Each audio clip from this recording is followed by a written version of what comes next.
So thank you everyone for reading out these lines. So we stopped here, page number 69, wondering over. I said these lines are so beautiful, one can just go over them again and again and never get tired of it.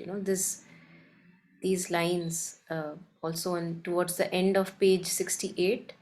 His own self's truth he seeks, who is the truth. He is the player who became the play. He is the thinker who became the thought. He is the many who was the silent one. So, in us, we have lost the consciousness of who we truly are. And in us, he himself has forgotten himself.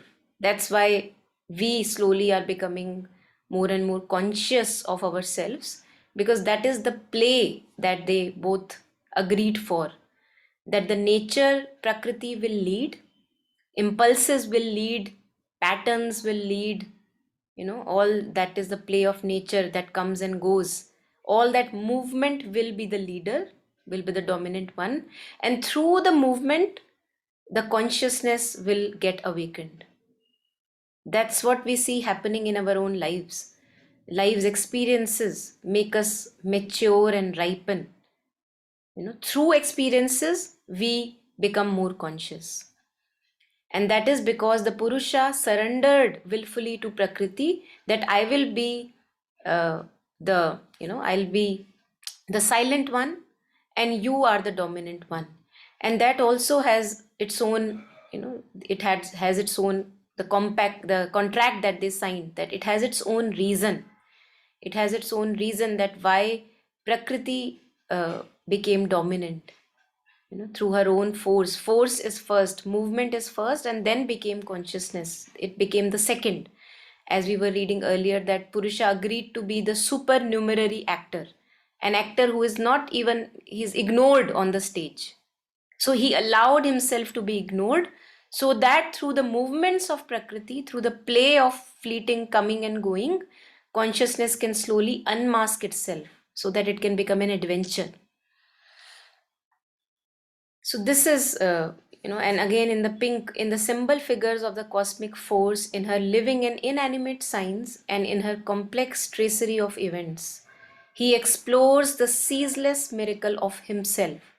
So the consciousness that one truly is boundless. It's a boundless, infinite consciousness that we truly are.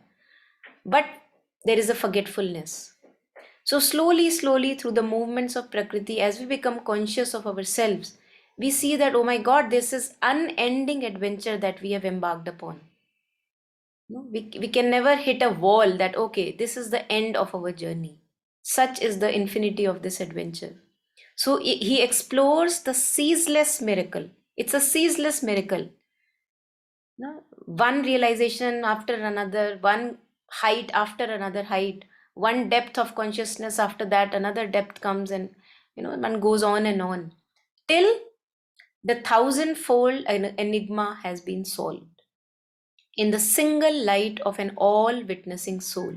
So, one thing which is never changing is this all witnessing soul, the consciousness that we truly are, that has taken a back seat almost, not that backward also, because it's quite obvious, but it is so obvious that we ignore it.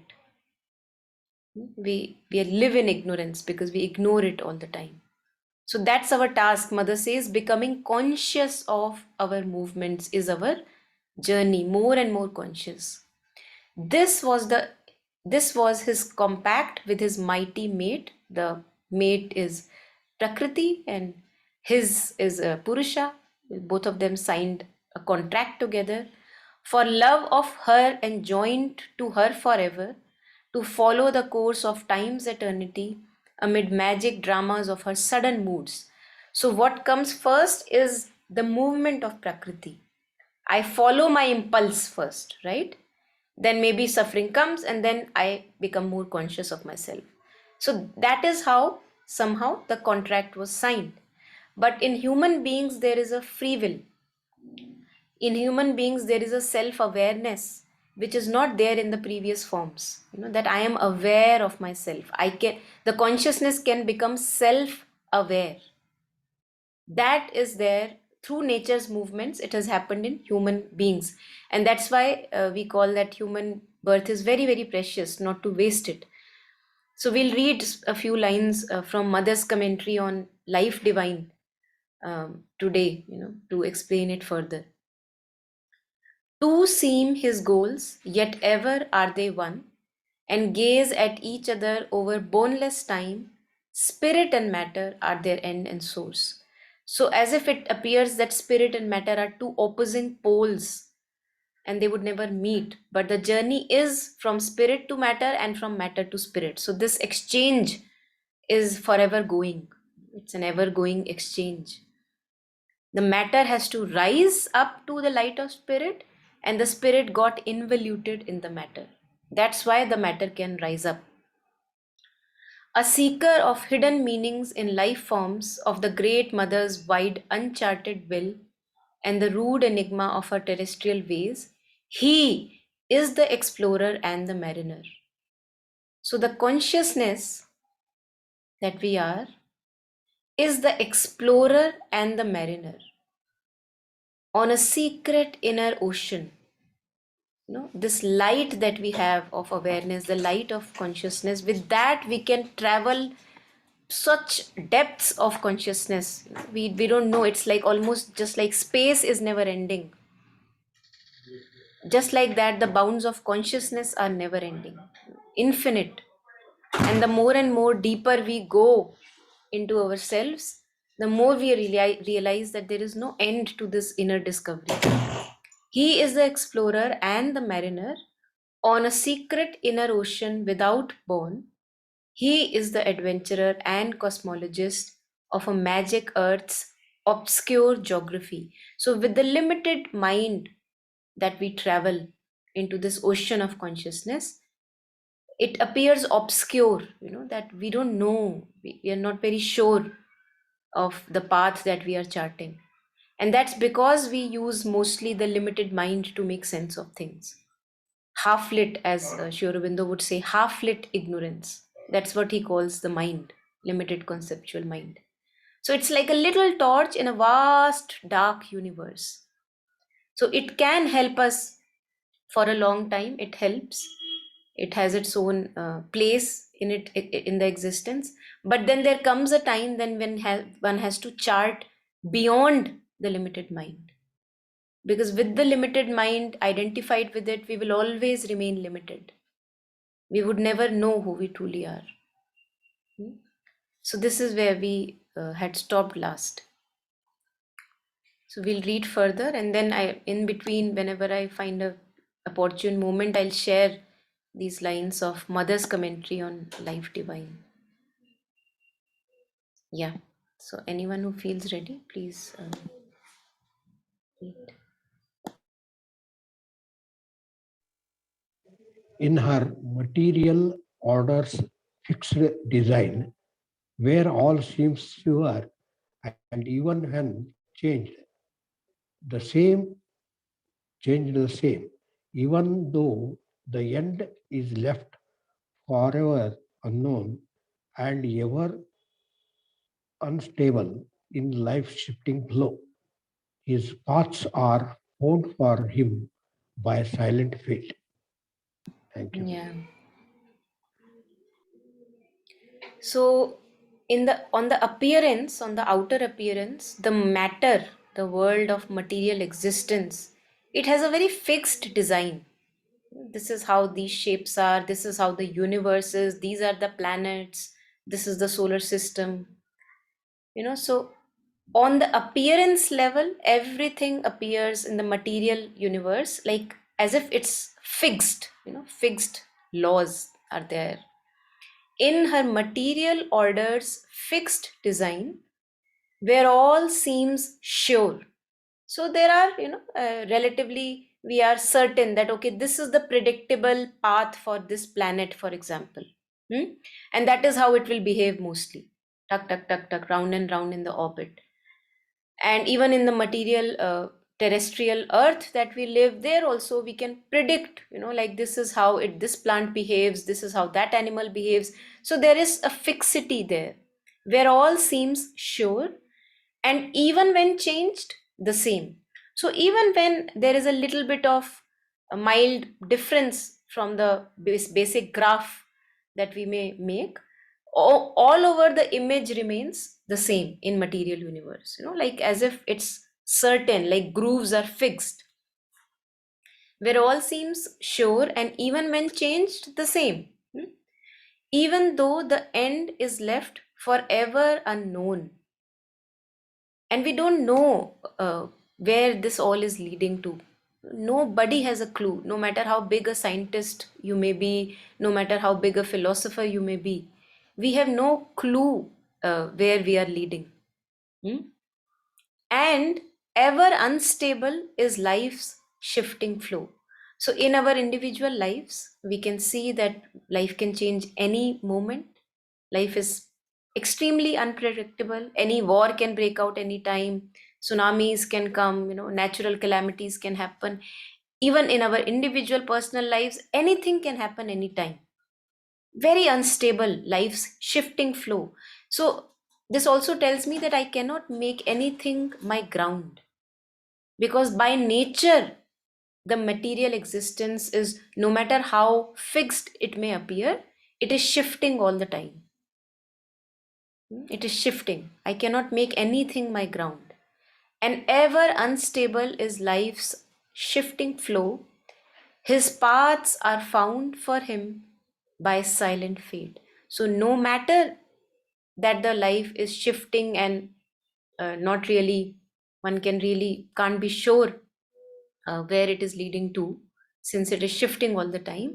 Even then, his paths, the path of a soul consciousness, they are found for him by silent fate. So silent fate, like, events that happen by chance. You meet a person, and then you maybe shift a country, then maybe you shift a job.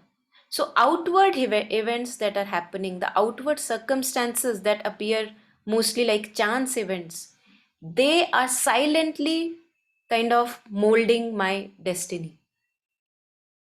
Hmm? So even in this shifting quicksand, as if there is a higher will that is pervading, that is letting me here and there and there and there, as if it's an intelligent design that is there, even in this world of seeming fixity yet unstable world.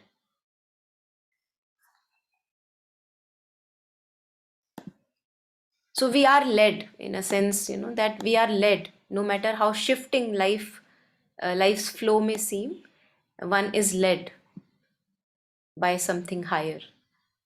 So we'll read further, if anyone can read these lines. As stations in the age's weltering flood, firm lands appear that tempt and stay a while. Then new horizons lure the mind's advance. There comes no close to the infinite, to the finite's boundlessness. There is no last certitude in which thought can pause, and no terminus to the soul's experience. Yeah, thank you. So it's like, the ocean of life. They also call it bhav sagar of life. Bhav sagar, bhav is emotions and overwhelm of emotions, and sagar is ocean. So as stations in the ages weltering flood, it's like, the flood, weltering, too high waves. Firm lands appear that tempt and stay a while. So as the soul progresses in its journey, it in the overwhelm of things and happenings of life, it gets close to firm lands. Like this appears like a comfortable place to stay, you know and maybe this relationship appears like I can be here for a while, right? So this is like a reference to, we think that we can settle down here. So firm land appears that tempt and stay a while. and they appear as if that, yes, I can have my station in here, I can base my ground in here, in this ocean and flood of life. I can find a refuge, as if in this little firm land that is appearing, either that appears as a in a form of a person, or a life situation, or work, job, money, property, maybe a place, a country. It can appear as anything, but it appears as if this is going to stay for a while, so I can find my refuge here. Firm lands appear that tempt and stay a while, then new horizons lure the mind's advance. But that's not where I can always be. No matter how settled I may seem to be in the beginning in the firm land, since we always are growing towards more and more and more. That is our nature. Infinity is our nature. So we will always be called towards something higher, and we will be propelled to cross our older thresholds. So then I begin to get attracted to something new. New horizons lure the mind's advance. So something new catches my passion, something new catches my sight, and I am pulled towards it. So the firm land that was there earlier, now I'm ready to leave it, as if. And because the soul's journey is endless, and one cannot just get settled down inwardly or outwardly, because that stagnates us, that rots us down. Then new horizons lure the mind's advance, because we are always seeking. And in that seeking, growth of consciousness also happens. So whether it may be an outward shift of place, outward shift of a relationship, or leaving of older relationships, outward shifts are leading to inner advances. Then new horizons lure the mind's advance. There comes no close to the finite's boundlessness. So also referring to, when we look at the universe, we see that the scientists have not yet touched upon the end of the universe, that okay, this is the end of the universe, this is the boundary. Just like that, we can never just a second, we can never really get to the end of our own self, get to the end of the depths of our own consciousness. Have you ever noticed that no matter what spiritual experience, inner experience we may have, we may appear, it may appear as a firm land in that moment, that okay, this is where I can station myself, appearing a firm ground, some little spiritual realization, some little happening. But then we can never be completely settled there, because there is always more and more and more. So again, some further light, some further depth in consciousness we are able to gain and achieve. There comes no close to finite's boundlessness. So on the one hand, it's finite, the material world, that is, even the world of inner experiences, we can call it finite, but it is boundless. One experience after another, another after another, another after another. So as if we are living in infinity all the time. Our consciousness is also infinite, and the universe is also infinite. There is no end where we hit that, okay, this is the ground, and further we cannot go. There comes no close to the finite's boundlessness. There is no last certitude in which thought can pause. And in our life also, we see that when we were younger, maybe we got stationed into some particular ideology and thought for a while, and it was comfortable, we were enjoying it there. But then after some time, as if something is ready in me to move and find something more, so we get attracted to something else, some new ideology, a new station, a new land we arrive at, and thus just like that, we as if we are crossing barriers of our own thoughts. There is no end where thought can say, okay, I have found refuge and this is the ultimate, because the ultimate is infinite. And that's why they say that there is no goal but a journey. The journey is the goal, because the journey towards the infinite is always a journey, since it is the journey towards the infinite. And on the other hand, we can also say that we are all swimming in the infinite all the time. We are never away from it. There is no separation. There is no last certitude in which thought can pause, so we can never arrive at one ultimate conclusion. There would be always more and more and more growth in consciousness, and no terminus to the soul's experience. So, such is our life that we can ever explore more and more and more depths in ourselves, heights in ourselves, and also in external world we can always question and explore more. Such is the beauty. And the true masters, the true learners, they would never say that I am the one and listen to me and I am the absolute. Sri Aurobindo, when he talks about his essays in Gita, he says that throughout time, uh, a newer interpretation of Gita has come because it suited those times. And I am also sharing that whatever interpretation or whatever commentary I'm giving right now is suiting these times, and it's not the absolute commentary on Gita. So that's what Sri Aurobindo himself is saying, who is the master himself. So such is the groundedness that one achieves when one knows that one is really talking of infinity, where there can never be an absolute. There will always be a relative. And there we come to the theory of relativity, that always we are moving in relatives, on and on and on in our journey. So no terminus to soul's experience, always more in the inward and the outward journey. And even musicians, who have been great musicians, some of them on their deathbed, they have said that I wish I could have known more of music.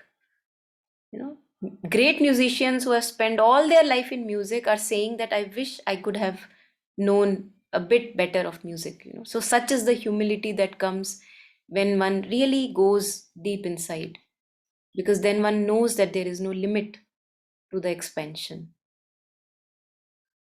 Yeah. Any comments, any reflections? Please keep sharing.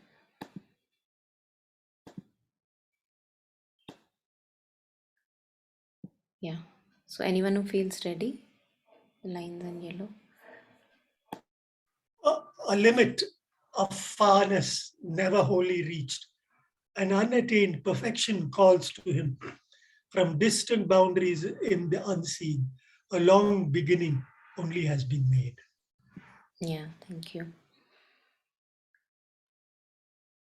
So with the advances of Prakriti or nature's movements, how it has been, I would say, laboring for the growth of consciousness in matter, a limit of farness never wholly reached. So nature always try to express the divine in the best possible way, again and again, again and again. It never get tires of itself. A limit of farness never wholly reached. An unattained perfection calls to him. So individually also in our lives, we can see as if we are always called towards more beauty, more harmony, more depth in our life individually. And when we talk about nature's movements, there also she's struggling to have more and more perfection in matter. How can matter manifest the divine in such a way that it doesn't obscure the divine consciousness? That has been nature's journey. From the darkness of inconscient to stone to life to plants to intermediate organisms, then to monkey, Jurassic age, and now to human consciousness. And yet this is also not complete. So as Mother and Sri Aurobindo would talk of supramental race. So human beings are also transitional beings. It's not that we have found the ultimate, nature has found the ultimate pinnacle of its expression. That's not true. So an unattained perfection calls to him individually also, and in terms of nature movements also. From distant boundaries in the unseen, a long beginning only has been made. So with the growth of human consciousness, where I have the capacity that I can become aware of my own consciousness. As we say, being aware of being aware. So I am aware that I am aware. This possibility is there with human beings. An animal is aware, but it is not aware that it is aware. So the self-consciousness, the self-awareness of being aware, of being conscious, is possible only with human birth. And that's why human birth is so precious, so important. And again, we have been pointed by all the masters that not to waste it and spend time in the trivia, not to get entangled in the trivia, do the job that we are supposed to do. So what is the job that we are supposed to do here as human beings? That's what I think. I'll pause here, the screen share, and I'll share with you the commentary of Mother from her commentaries on the Life Divine. It's beautiful. A few lines I'm going to read. So Sri Aurobindo says something, and she's explaining that central motive of terrestrial existence. She's explaining.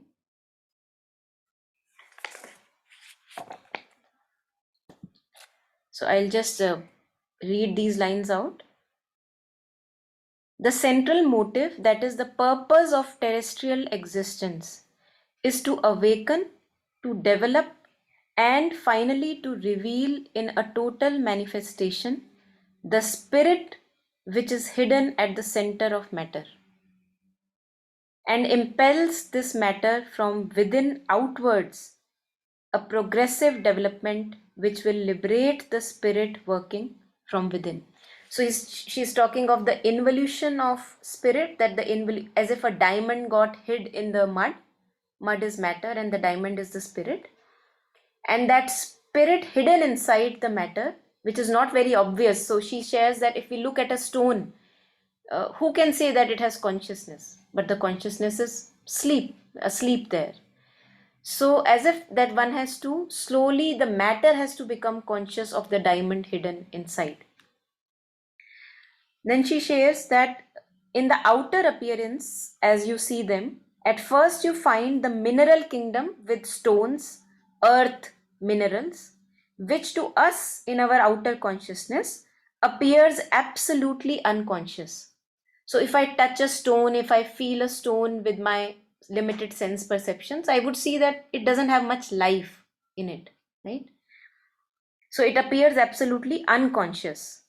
Yet, behind this unconsciousness, there is the life of the spirit, the consciousness of the spirit, which is completely hidden, which is as if asleep, though that is only an appearance, and which works from within in order gradually to transform this matter that is completely inert in appearance, so that its organization may lend itself more and more to the manifestation of consciousness. So how does this transformation takes place? From stone, slowly the life became that a plant came out of a stone, or an intermediary phase where we had something which is not completely plant, as alive as plant, but it's not completely stone as well. So in biology, we know of such species in between, intermediate species, where they are not as inert as stone, but they cannot be called plant as yet. So the life is emerging out of it. Yeah. So she says that when you pick up a stone and look at it with your ordinary eyes and consciousness, you say it has no life, no consciousness. For one who knows how to see behind appearances, there is hidden at the center of this matter, at the center of each atom of this matter, there is hidden the supreme divine reality working from within. This is the mystery of quantum physics, where we have now gone to the subtlest particle, neutrinos, and such subtle particles, and there also we see that it's not black and white, that we can just talk about physics in black and white. There we understand that quantum physics makes you dizzy, you go, mind cannot understand it. That how is it happening that two neutrinos or two photons that are far apart, if you make a change in one photon or one particle, subatomic particle, then far apart, miles apart, the other particle is also altered. How is this possible? So in quantum physics also, since Mother says that in each atom of this matter there is divine consciousness, and you cannot pinpoint divine consciousness, you cannot make it into black white, the limited mind cannot understand it. So we see that mystery even in the depth of physics, quantum physics, depth of the matter. So if I'm speaking too much, please interrupt me, otherwise I'll just go ahead and share what I thought I'll share. And if you have reflections, please do share. And then Mother shares about plants, how they have this consciousness in them that they want to make an effort to reach out to light. That we all know that if I place a seed somewhere and slowly it grows, the plant will turn towards the light. It's well experimented now. Even in forests, the plants are getting taller and taller and taller because they are wanting to make an effort to reach the light. And this effort we also see in human consciousness. That if we are in darkness, we are making an effort towards light. So this effort started, not it is not there palpable in stone, but it is very easily seen in plants because they are a little more conscious. The nature has made a form which is in which consciousness is not that veiled. So this effort can be seen here, an aspiration towards light can be seen. And then Mother goes ahead. She shares that now from plant, now the nature develops consciousness further and we grow into an animal. So we have species which are not completely plants and yet not completely animals. So there is a transition, like these plants which eat, what are they called? Carnivorous plants. Like if you place an insect in front of that plant, it will eat it up. So it's not yet an animal, and it cannot be completely said that it's a plant. So it's a transition phase, and now we are nature is developing a form which is even more conscious, and the consciousness is very palpable. And slowly, like this, we have evolved into human beings. And Mother shares here that a man who has realized the spiritual consciousness in himself, I which is already hidden in me, if I become conscious of that divine consciousness in me, who has a direct relation with the divine origin, is literally independent of the forces of nature. Now I can command the forces of nature, of which earlier I was a puppet. So this is the difference between a realized divine being and us regular ordinary human beings who live in half ignorance, half consciousness, that we don't know who we truly are. And if we would truly realize who we truly are, then we will be able to use the forces of nature. I will be able to use my power of my thought, power of my imagination, power of my creativity for purposes which are beneficiary, benefiting the whole existence and not being puppeted around by them. So this is where we come to self-exceeding, that Mother says that only man has the capacity to self-exceed. That whatever I am today, I can be always more and more and more and more. Consciousness can grow more and more and more. In man, this is very obvious. While a dog, for example, will forever be a dog, no matter highly evolved dog it may be, it will remain a dog. But with human beings, this threshold has even become more blurry. So anything here, anyone?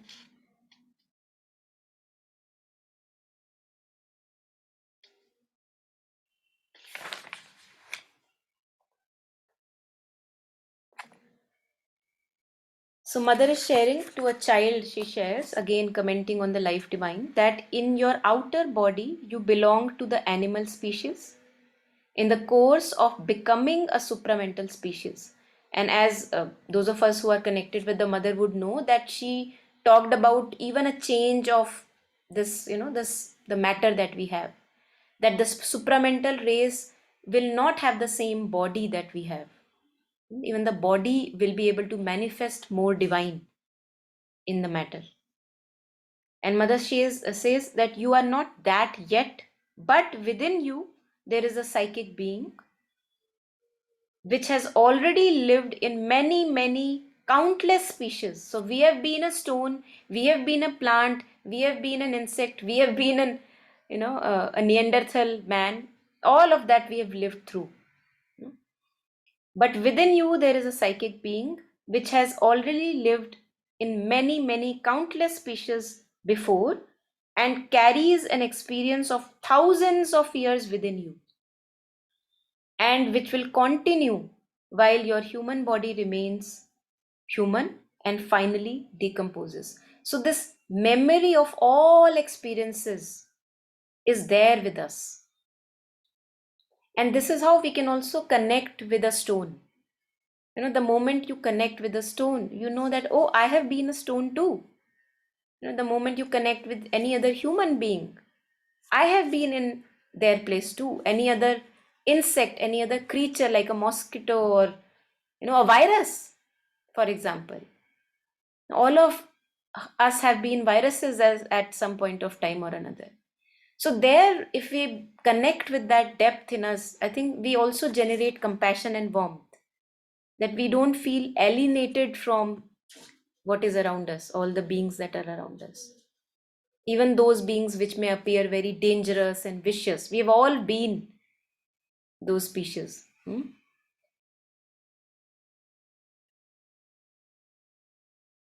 And then mother shares that this psychic being has the possibility of transforming this body and creating an intermediate species between the animal man and superman. So such is the power that we have. I don't know what will happen if we really become aware in our heart of this power that we have, but the way we live is usually like beggars. Being a king, we live like a beggar. So she's sharing that this psychic being has the possibility of transforming its body and itself creating an intermediate species between animal man and superman. We shall study this later, she says. But still, for the moment, it is an immortal soul which becomes more and more conscious of itself in the body of man.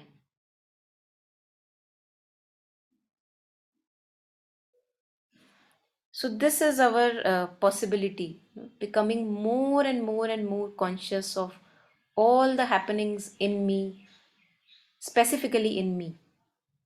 Because we live in unconsciousness, we perform acts, we talk to others in unconsciousness. And mother has stressed enough on the importance of becoming conscious of our inner movements. Yeah, so I think that's what I wanted to share today. Beautiful. So this is a little book on mother's commentaries on life divine. It may be available online also, I don't know.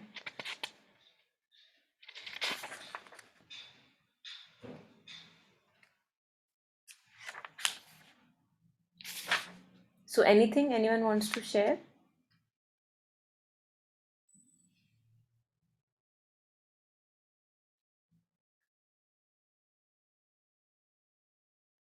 Yeah, I think we can stop here at this. I think it's good to, from time to time, remind ourselves of our higher possibility, because we really forget what we are here for. So it helps to read these words and lines again and again.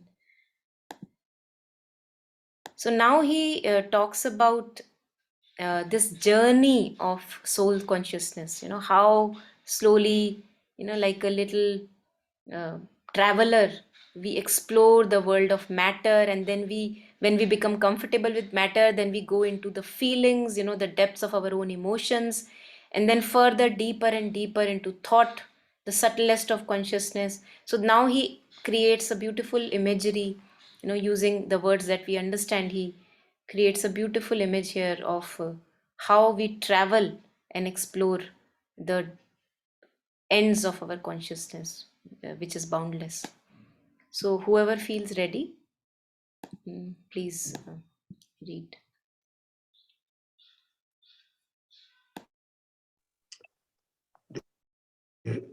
This is the sailor on the flow of time.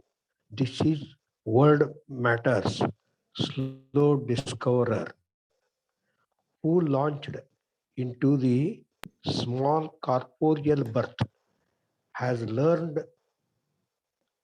his craft in teeny bays of self, but dares at last unplumbed infinitudes, a voyager upon eternity's seas. Thank you. Yeah, thank you. So how we explore, this is the sailor on the flow of time. This is the sailor on the flow of time. This is the world, this is world matter's slow discoverer. So the consciousness has hid itself into matter, which appears unconscious and not very conscious of itself. And slowly, with our limited thought, limited capacities, we begin to explore the world of matter, world which I can perceive through my senses. That is all, matter, that I can touch and taste and feel, and I can make sense of it. This is the sailor on the flow of time. This is world matter's slow discoverer, who launched into this small corporeal birth. So for the soul consciousness, our mortal birth is like as if you are putting an elephant into a hut. That is how it has been compared in words of Ramana Maharishi. He says that it's almost like you put an elephant into a hut. So that's why we have forgetfulness, because when I don't even know that I am an elephant, then I suffer a little less when I'm in a hut. But when I am becoming conscious that I'm an elephant, it creates a different kind of a pain to be in a hut. And hut is our mortal existence, our human body. And the soul is as if trapped in this small little corporeal birth. But the soul consciousness launches itself as if in a boat. You go out for a voyage, you launch yourself in a boat. Boat is our own human birth. Has learned his craft in tiny bays of self. And now we are trying to make sense of material stuff. Just like a little child, when we look at a newborn, he begins to make sense of the things that he's touching, and then he's falling and making sense of, okay, where I have to step and where I have to crawl. So just like this, consciousness, the supreme consciousness, has limited itself into this human form, has become ignorant, and now through the windows of senses, it is exploring and getting a hang of being in the body, just like a child does. It gets a hang of being in the body, like, okay, this is how it feels, okay, this is how I have to step, this is how I have to crawl.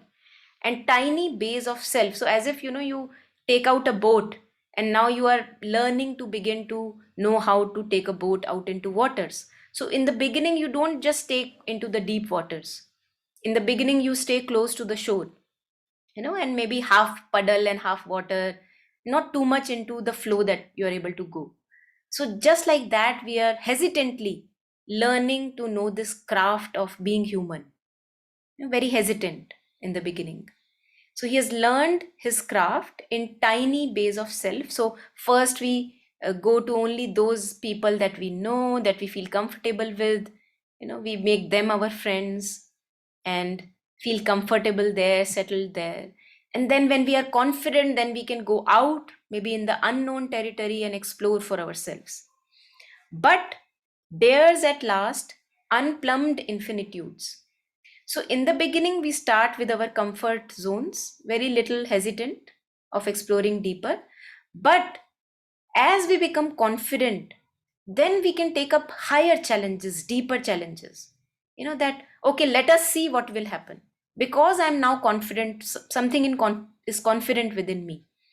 Just like we see that how from a teenager, who is living in house with his adults all the time, he becomes confident enough that, okay, let me go to a hostel and live.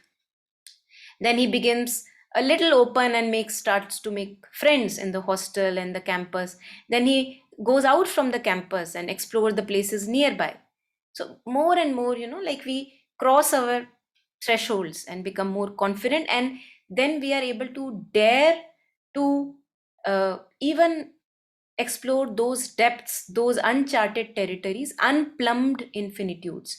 So plumbing, I was listening to Shraddhavan's commentary on where she shares English of Savitri. She has on YouTube all these videos. So she shares that it's like plumbing is a device with, for example, in earlier times, I have a thread tied to a stone, and with that I would put it inside the water, and then I would know the depth of the water. So that is called plumbing, or measuring how deep the waters are. So as we slowly become confident at this, as the soul, individual soul, becomes slowly more secure of itself in gradual degrees, it is able to explore even horizons which are very risky, which are not charted already. Just like, as human beings, we go out in space. Now, if we have gone to Jupiter, and that is the last that we have covered, then we dare even to go beyond Jupiter. Then we go even to a further galaxy, sending a telescope, a satellite there, or a mission there, out there. And slowly we begin to take greater and greater risks as we become comfortable and confident. A voyager upon eternity's seas.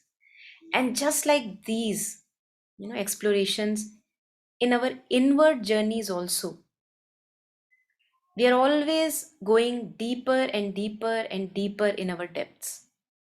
Eternity sees. So just like the outer world, the universe has no end, the inner consciousness also knows no end. Slowly I can become comfortable with my shadows, the darker parts in me, uglinesses in me. First, I'm not ready to face them because they're not very comfortable. Praise is comfortable, so I stay there. Good parts of me are comfortable, so I stay there. I don't even look at my ugly and weaker parts and my own ill will and hatred and blame that I have in me. But the more confident I become of my own self, or through experiences life makes me push forward in my deeper self, I'm able to face all the darker parts in me. That, oh, just like the positive parts were like white fleeting clouds, the darker parts also are like dark fleeting clouds, but they are fleeting clouds. So I become more and more secure and confident of exploring my own further depths, which I was not able to explore in the beginning itself. A voyager upon eternity's seas. So anything here, anyone?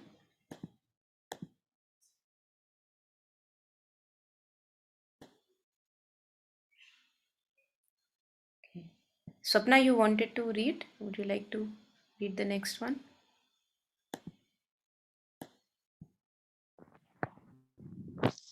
In his world adventure's crude initial start, behold him ignorant of his Godhead's force, timid, initiate of its vast design, an expert captain of a fragile craft, a trafficker in small, impermanent wares. At first he hugs the shore and shuns the breaths, dares not to affront the far-off perilous main. Yeah.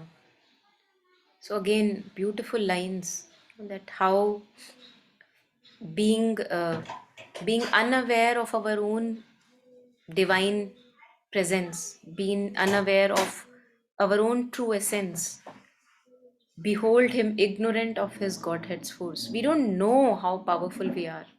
That's the pity, and if we knew how powerful we can be, not in a evil sense, that we have the power to make our life better and better and better, because we are that force that is connected directly with the Divine Mother. We are that force. It's not that the Divine Mother is somewhere separate. Life Shakti is that somewhere separate and I am somewhere separate. We are not separate at any time from the Divine Mother. And that's why Mother would say that I am never away from you. It's you who go away. That's what she would share. And what another way we can interpret is that we are always connected with the Mother. We are never away, because this life force that speaks out of us, what is this but the Mother? The life force that makes a thought possible, that makes a feeling possible. What is that life force if not Mother? So we are not conscious of it. The only thing that we have to do is to become conscious that we are consciousness itself. In his world adventures crude initial start, behold him ignorant of his Godhead's force. So in the beginning, this ignorance is also a requirement for the play, because otherwise, how would the play happen? The play happens in degrees as we grow in consciousness. That's the play. So in the beginning, it's very important that this limited view is there, so that I can play the limited role and have the adventure, have the fun. That, oh my God, I didn't know I have that capacity. Oh my God, I didn't know that I have capacity. So slowly it becomes like an adventure, that I didn't know that I was divine. So this is how we grow. Timid initiate of its vast design. So we are very hesitant, since we are ignorant of our own force and our own divinity. We are hesitant in exploring this whole vast world that we ourselves are the creator of. We don't know. We think as if the creation is there by default and somebody else has created it and I am here to explore it. That's the image that we have, but that's a distorted image. An expert captain of a fragile craft. So slowly we begin to master our movements. This we can see in a human baby, that how in the beginning he's not able to know his body well. The mind is not yet developed fully. The consciousness is still emerging into the body. The consciousness is coming from a different domain, and now it is put into a small hut, which is a body. And now it has to, as if, become an expert in how to remain as consciousness and handle this moving limbs and legs and feet, and how to use thought and intelligence. So it is as if this craft, human craft, or the animal craft, material craft, that I am learning in this body. Now it has become an expert. We know how to, even now we have, if my one of the limbs is missing, we can put another artificial limb, such as the capacity to which we have grown as human beings. So now an expert captain of a fragile craft. Now we have begun to slowly master this being in the body. How I was reading lately that how a human being got a transplant of a pig heart. So what all one can do with this self mastery of knowing the craft, knowing the material in which we are there. An expert captain of a fragile craft. Why fragile? Because it is very transitory. No matter how much of mastery and expertism we may have got on the body, still it is a very fragile thing. One boom, tsunami comes and gone. Where is the body? Gone. So it's very fragile. It's always in the grip of death, the mortal existence. A trafficker in small impermanent wares, At first, he hugs the shore and shuns the breadths, dares not to affront the far off perilous main. So, how do we start to learn any craft? We learn with the basics, with the ground level. If I am to learn a piano, for example, I would not start with Mozart from the beginning. I would first start with do, re, mi, and the reverse scale. And the basic little, maybe happy birthday to you, I will play. So small impermanent wares, and we go from our comfort zones. We slowly gradually expand our comfort zones, that okay, let me experience how the fingers are feeling on the piano, for example. Then when I gain confidence enough, then I go to happy birthday to you or jingle bells or whatever comes next. So and that gives me small satisfaction, although that satisfaction is very fleeting, it just comes and goes, but it gives me small impermanent satisfaction. A trafficker in small impermanent wares, at first he hugs the shore. So we are very close to the shore, and shore is the known. I know this place, I know this comfort zone. Just like if we go out and maybe we are visiting a country for the very first time, at first we are staying in a hotel, and we will maybe take a walk very close to the hotel. So we'll stay very on the boundary of the hotel, we'll not go too far because we don't know it well. So at first he hugs the shore, remaining very close to the shore, land, and shuns the breadth. So I would not directly go swimming into the depth of the ocean when I'm learning to swim. I would just remain very close to the sands and the shore and the land, because it is a known thing. I'm not at risk there. Dares not to affront the far off perilous main. And it also would refer to our inner journeys. That when in the beginning we are not comfortable going deep in ourselves, we are not, Chinmay, we are not very comfortable encountering our shadows. So we try always to escape, we are always trying to not want to face our ugly part and shadows and weaknesses, or pain or the suffering one may have, because it appears too heavy and it appears too deep.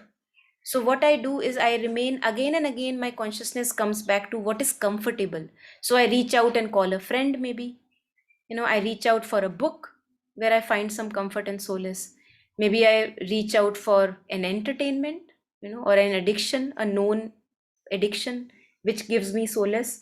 But I'm not yet ready to face the pain which I experience when I'm in the moment, when I'm completely there, available for myself, because it's discomforting.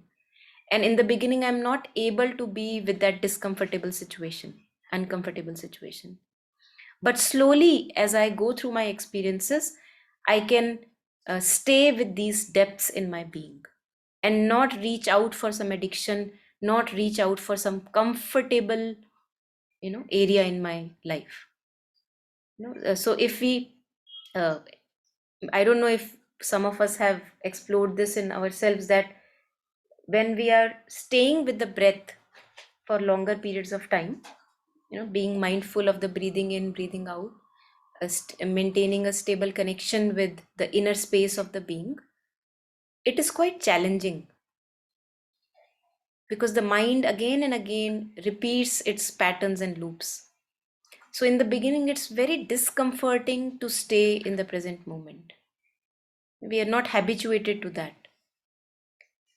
But slowly, as we gain confidence, we can stay deeper and deeper in connection with this stable connection with being aware of the inner stillness, being aware of the inner space. So now I am ready to say, for example, in Sri Aurobindo's words, chart the unplumbed infinitudes. I have never been here before, but now I feel ready. And if I'm feeling uncomfortable, the first idea would be to, for a sense of ease, maybe call a friend. We do it all the time. Or maybe pick up a book which gives me solace, and that may have its own purpose, but the more we become to be comfortable with being with our own selves in the present moment, the more we also realize that it's not comfortable all the times.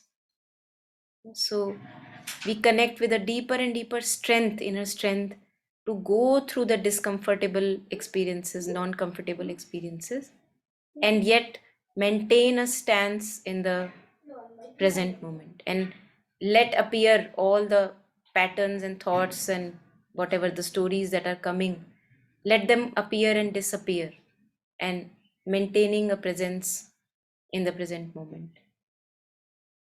So in the beginning we are not able to do that, and that's what Sri Aurobindo, I'm just relating it in my own experience. He shares that at first he hugs the shore and shuns the breaths, dares not to affront the far off perilous main. So it appears too risky. What will happen if I encounter my own suffering and pain? Appears too risky. So I think we can maybe stop here for today. Any reflections, any comments?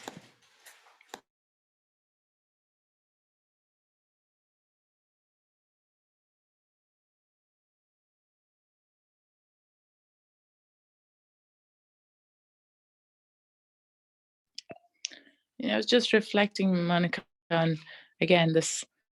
It seems the nature of how this universe is, or this current evolution, to somehow be compelled to, face this pain or the struggle that we may face, right? Like it's inbuilt until we can really be the divine being, or be fully with the mother, or as the mother. And yet, like, what is this resistance? Like even today, I feel, it's like there's a resistance to being with myself, or going to that depth, or I guess even an unwillingness to connect with her, perhaps. And how obstinate that is, how stubborn at times on the worst days. And it seems so ridiculous. I mean, it just blows my mind that how big that resistance can be, and why they made it so. Like, why didn't they just make it easier, Mother Sherban, all the great beings, the divine? This resistance that we encounter, as you're sharing, and it's beautiful how you put it, and all of us share that resistance. That's why Sri Aurobindo says that the divine is wanting to give you the bouquet of your own divinity, but you're always saying no, no, no. So he says somewhere in Savitri that an eternal no and a limping yes. That's what we say to the mother. Mother wants to give us more and more and more divinity, but what do we say? An eternal no and a limping yes. Yes, but maybe not too sure, maybe not now, mother, maybe after 2 years. Just because we are not ready to leave the known. So my relationships are known to me. My images about myself are known. They may not be very comfortable, I may have my own unease there, but it is known. I know what's there, and the limited mind, the conceptual mind, ordinary consciousness, the ego consciousness, it would never leave the known, because there it feels that I am the king. I know this, I know how this happens. So this I know thing that is there in us, it almost kills us, one can say. That's the egoistic consciousness which says I know this, I know how it is supposed to happen, this is how this thing has been for the past 20 years, and this is how it would continue, I know. And this is the arrogance which we have a hard time leaving. And that's why the experiences of life are important, because they soften us, they mellow us down, they let us know again and again that I don't know, I don't really know. So this coming down of the ego consciousness, to a surrender, mostly by a hard hit, because such is our somehow state, that unless hit hardly, I don't move. Just like the cart with a horse, or you have to put a stick, only then the bullock moves. So it's the stubbornness of the egoistic consciousness that it's not ready to leave I know. That's why we create, mother is not creating suffering. I am fueling my own suffering because I am not ready to leave I know. And in any moment, it can be just a shift that can happen. I look at mother and I say, okay, mother, I actually don't know what's happening and I'm ready to go through whatever is happening. I don't have any active will apart from your will. I don't want things my way, this way, that way, because always we have ideas about this is how it should go, that is how it should go. If I can just rest in the moment and say, mother, I don't I actually don't know, I've bled enough, I've got wounded enough, and you know the best. And let me enjoy the present moment as it is. Then things can move in a different way. So this resting of the ego consciousness has to come, resting of the vital, resting of the desiring self. This has to, what we say, the ripening of a being, and which mostly happens through our blows in life, the sufferings that we get. Somehow, that's how most of us chart our way through, which is not bad. I would say it's a good deal. So even if with the blows and hammers of life, if I am resting down in myself and becoming more and more surrendered, it's a cheap bargain. It's a very cheap bargain. Yeah, thanks. It seems there's always this kind of constant weighing up of, is there more action to be done on my part? Or is it simply about, just getting more still in current circumstances, situations? It's like that, treading that. Yeah. And I think most of our action is not required. Because where the action is required, there we are not putting effort. We are putting effort in a wrong direction. So I see that I'm putting effort in trying to change external situations. That's what I'm doing. That's where all of my effort is going. Whether to fix this person, this relationship, this workplace, this, that. While the same effort, if it can be turned within, I think that will resolve most of the issues. And issues will actually not appear like issues when the effort goes within. So all that I was trying to change outwardly, now the whole consciousness has shifted within. And now my work is rest. Everything is a trigger. What is happening in me as a trigger? How easily I lose mindfulness of breath as a result of any external trigger, and to regain the mindfulness of breath back again. That's where I believe the effort should be. Because Sri Aurobindo also says that nothing, I have this quotation here, I'll just share with you. So in educating the mind, he says, there is nothing mind can do that cannot be better done in the mind's immobility and thought-free stillness. This is what we are doing when we are putting the mind again and again to breath. We are making it relaxed in the present moment. We are making it still, quiet, centered. So he shares, there is nothing mind can do that cannot be better done in the mind's immobility and thought-free stillness. When the mind is still, the truth gets her chance to be heard in the purity of the silence. This is where our effort has to be.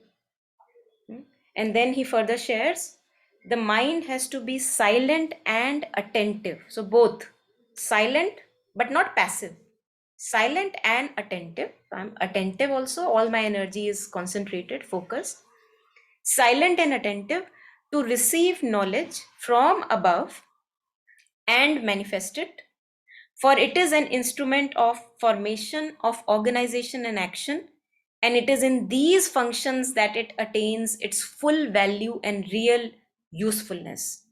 So once my mind is quietened down, bringing it again and again back to breath, making it tame, centered, then in that silence, an empty space, I'm able to receive as if like a transmitter is able to receive. I'm able to receive guidance. And very first guidance that I receive, whatever little hints and clues I may receive, how would I know that they are worth taking an action? Because they will be benefiting me and the others. There would be no manipulative agenda in there. Because the mind is attentive, it would very be conscious of the manipulative agendas arising, and all the manipulative agendas are of the ego. So it's very conscious, alert all the time. The moment egoistic consciousness has its say, I know that it's the ego. I don't have to prove anything to anyone. I don't have to become somebody or always chatter. So I would not be able to follow the dictate in the mindfulness. And I will actually realize, I think I'm realizing more and more that most of the actions I take outwardly in order to fix situations, they actually are not required. They are not required. If only we can, make the use of all the energy that we have in order to make the mind still and centered and tame. That would be of, really huge, I would say, help. That itself is a long process. We see how jittery the mind is.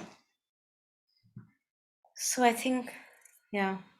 Yeah, thank you. That's very good. It's helpful. Very helpful. Thanks. Yeah, thank you too. Thank you. Thank you, everyone. Thank you. That was mind-blowing stuff. Sorry for the paradox. Mind. That Thank you, quote madam. were Thank you. really Thank you. amazing. Aurobindo, was mind-blowing. You asked the mind to be quiet. And in our usual jargon, when we listen to something like this, we say, oh, that's mind-blowing stuff. That's exactly what Blows it the was. mind. Thank you. Yeah. Yeah. Good Thank you. one. Thank you. Thank you. Thank you, everyone, for joining. Thank you. Bye-bye. Bye. Thank you. Bye-bye. Thank you.